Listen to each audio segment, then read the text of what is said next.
At 83, Harrison Ford has reached a point in life where reflection comes naturally and honesty comes easily, and it is from this place that he has finally spoken openly about Helen Mirren, a fellow legend he has long admired.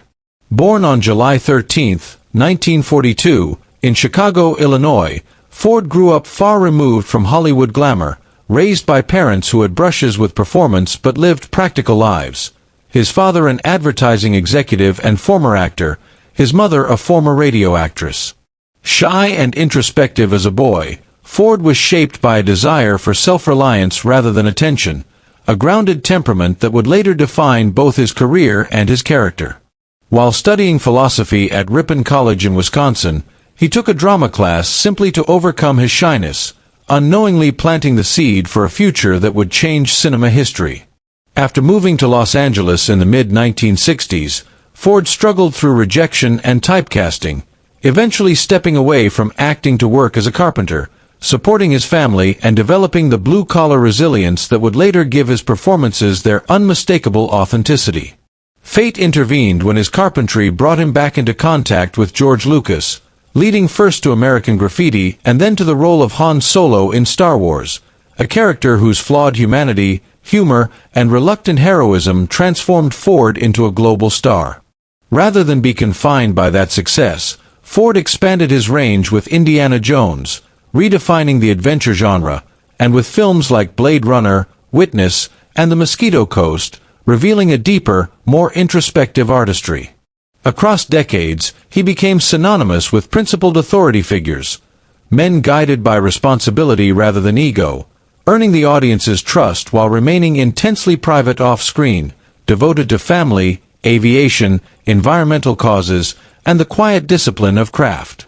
His personal life mirrored that same steadiness, as a father across multiple marriages who encouraged his children to define themselves outside the shadow of his fame, later finding enduring companionship with Callista Flockhart and embracing fatherhood and grandfatherhood with humility and joy.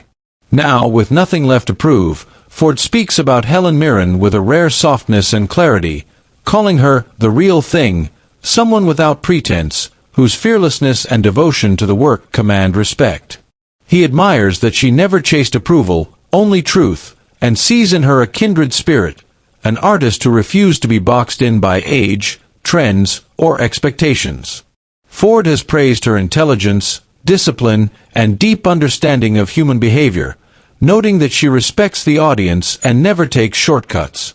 Most of all, he has acknowledged how Mirren redefined aging in Hollywood, not shrinking with time but expanding, remaining powerful, relevant, and unapologetically herself. In her authenticity, Ford sees the highest ideal of acting, not performance for its own sake, but truth revealed through experience. His words are not exaggerated tributes but measured reflections, spoken with the authority of a man who understands greatness because he has lived it. In finally telling the truth about Helen Mirren, Harrison Ford reveals as much about himself as he does about her. A lifelong belief in integrity, longevity, and the quiet power of doing the work honestly, year after year, without compromise.